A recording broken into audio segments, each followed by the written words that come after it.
បតីប្រមុខរាជរដ្ឋថាលោកបានថ្លែងសារអបអរឆ្នាំថ្មីចំណេញជាទ្រព្យមិនខ្លាចបាត់បង់តស៊ូគឺគង់នឹងឈ្នះជោគជ័យចាយច្រើនកើនច្រើនចម្រើនប្រពៃកូនក្មួយប្រុសស្រីខ្វះជាសិក្សាចំណេញជាស្ពានឈានឆ្លងមានភពត្រូវប្រកាន់ខ្ជាប់កុំបងបងឡើយណាអាចប្រើសម្រាប់ដងស្រាយបញ្ហាត្រូវប្រឹងសិក្សាឲ្យបានជោគជ័យ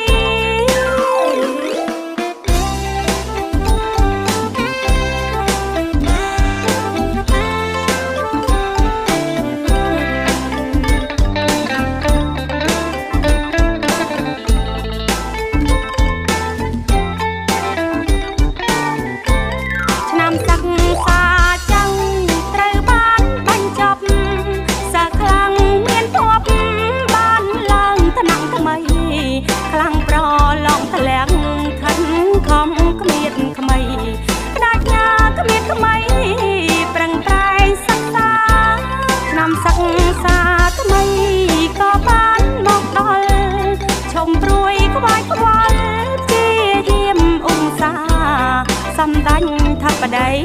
ប្រមុខរាជរដ្ឋថាលោកបានថ្លែងសារអបអរឆ្នាំថ្មី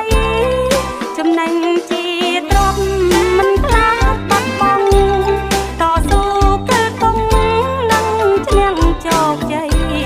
ចាយច្រើនកើនច្រើនចម្រើនប្រពៃកូនក្មួយប្រុសស្រីខ្វះជាសិក្សាចំណេញជាស្ពានឈានឆ្លងមានភពត្រូវប្រកាន់ខ្ជាប់កុំបងបងឡើយណាអាចប្រើសម្រាប់ដងស្រាយបញ្ហាត្រូវប្រឹងសិក្សាឲ្យបានជោគជ័យ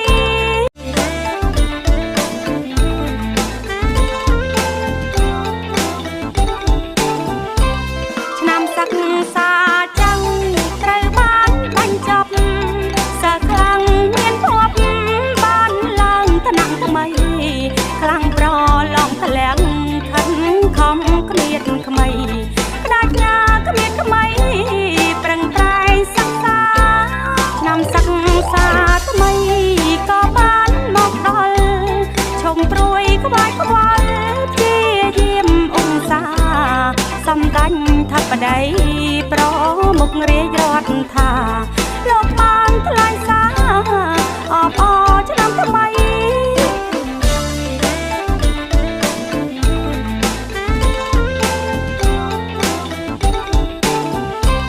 ឆ្នាំសិក្សា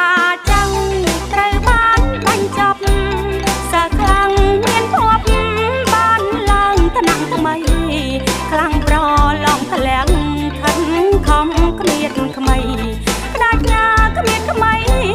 ប្រឹងប្រែងសិក្សាឆ្នាំសិក្សាថ្មីក៏បានមកដល់ឈុំព្រួយក្បាច់ខ្វល់ព្យាយាមឧស្សាហ៍សម្ដេចធិបតីប្រមុខរាជរដ្ឋថាលោកបានថ្លែងសារអបអរឆ្នាំថ្មីចំណេញជាទ្រព្យមិនខ្លាចបាត់បង់តស៊ូគឺគង់នឹងឈ្នះជោគជ័យចាយច្រើនកើនច្រើនចម្រើនប្រពៃកូនក្មួយប្រុសស្រីខ្វះជាសិក្សាចំណេញជាស្ពានឈានឆ្លងមានភពត្រូវប្រកាន់ខ្ជាប់កុំបងបងឡើយណាអាចប្រើសម្រាប់ដងស្រាយបញ្ហាត្រូវប្រឹងសិក្សាឲ្យបានជោគជ័យ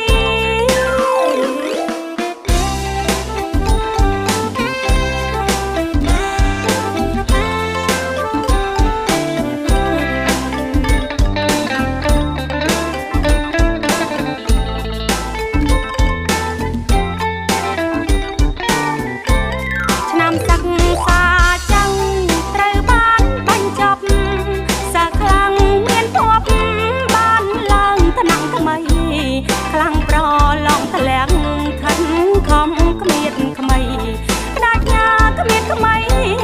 ប្រឹងប្រែងសិក្សាឆ្នាំសិក្សាថ្មីក៏បានមកដល់ឈុំព្រួយក្បាច់ខ្វល់ជាយាមអ៊ុំសាសំដាញ់ថាប្តីប្រមុខរាជ